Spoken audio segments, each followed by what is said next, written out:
And now, it's time for another Dice Tower review with Tom Vasel. Richard Borg is best known for his Commands and Colors series, Memoir 44, Battle Cry, Commands and Colors, Battle Lore, Samurai Battles, in those games with just huge wars. But before he did that, he made a lot of cool smaller games. And one of those games that you might have missed along the line is Hera and Zeus. Hera and Zeus is the epic struggle between Hera and Zeus as they fight, and it's a card game. It's in the Cosmos 2-player line. Is it any good? Let's look.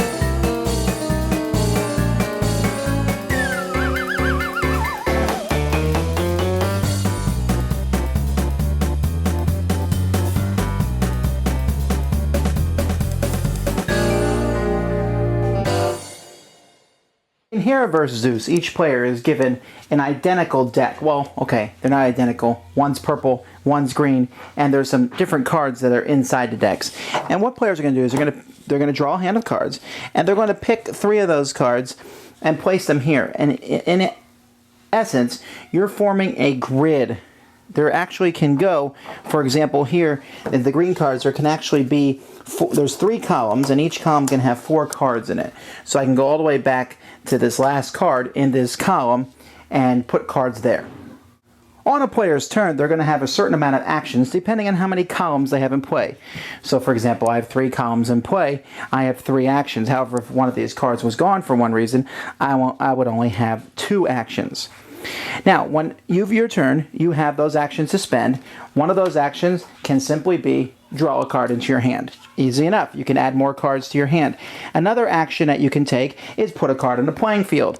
When you add a card to the playing field, you are allowed to add it behind, in front, in between 2 cards. You're allowed to put the cards out where you want to put the cards. And then the third thing you do is you can challenge one of your opponent's cards. So I can say, all right, I am challenging this card. Here's my Centaur, which is a value of 3. My opponent turns his over. He has an Amazon, which is a value of 2. Boom, shakalaka. The Amazon is now gone, and the Centaur is winning.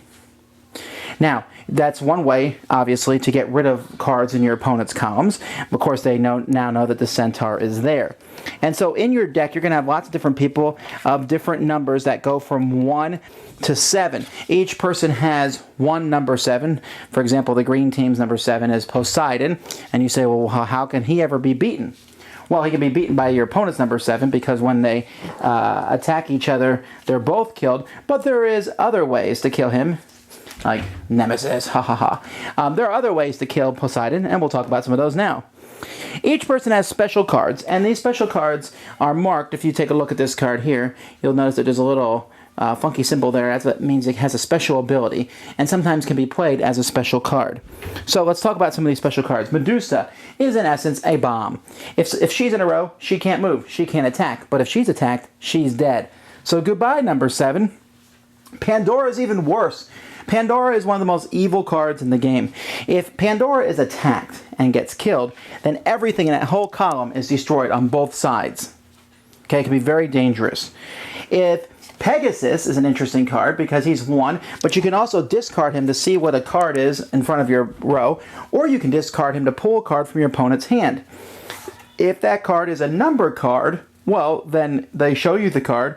If that card is a special magic card, like the Sirens here, then that card is discarded. If that card is Pandora, you just blew their whole hand apart.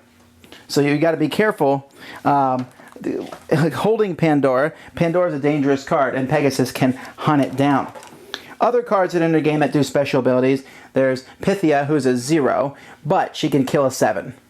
Okay, and she can even, if you look at your opponent's hand, and if she pulls a 7, kills it. Sirens, you can take a card off your opponent's discard pile and put it on yours, so you can steal one of their cards, one of their numbered cards. Hades can bring back one of your cards from the discard pile. And there's all different cards. This guy here, the Dionysus, he can rearrange cards in your row. So what's the point of the whole game? Well, that's because there's 2 cards, one in each deck here. We have Argus and Io. Now, these cards are very dangerous cards for you because if this card is captured, you lose. So you say, well, I don't want to put that card out because it will be killed. That's true, but if it's in your hand and your opponent plays a Pegasus to grab it, well, then you've lost. If it's in a row where Pandora explodes and kills everything, or in a hand, thanks to Pandora blowing up a whole hand, then you've lost. So keeping in your hand is dangerous, putting on the board is dangerous. So your goal is to protect these. There are other ways to lose. If for some reason you can't take all your actions, well, then you're in trouble, like your whole board is filled up and clogged, you'll lose. Also, if all your cards are destroyed, you'll lose. Each player has one very powerful card, Zeus and Hera, which is the name of the game. When you do that, instead of putting a card out, you put out your figure in that spot. So I put Zeus here. And Zeus is powerful. He can't be stopped, although any Pegasus can get rid of him. But he also gives you an extra action. If you have Zeus out, you get 4 actions. So Zeus can be used for 2 things, to give you the extra action and to stop your opponents from destroying that row. So that's the ways to play the game. I mean, I could go into more detail about the interactions of the card, but that should give you some basic ideas. It's sort of like a card game version of Stratego. Yeah, that's basically it. This is Card Stratego. Card Stratego. Is that bad? No, it's not. I mean, if you think about it, the Medusas are bombs, and Io is a flag, and you have your different people, and the highest one can be killed by the lowest, the spy. But there's a lot of other things in here too, and it seems like it's really interesting because there's that strategy. I can sit here and say, I'm going to keep Io in my hand, I'm going to keep my Argus in my hand, but you got to be careful because your opponent's Pegasus. And then there's that whole, now did you keep it in your hand because you thought that I'd be looking for it on the ground, or did you think that I would think that you would keep it in your hand?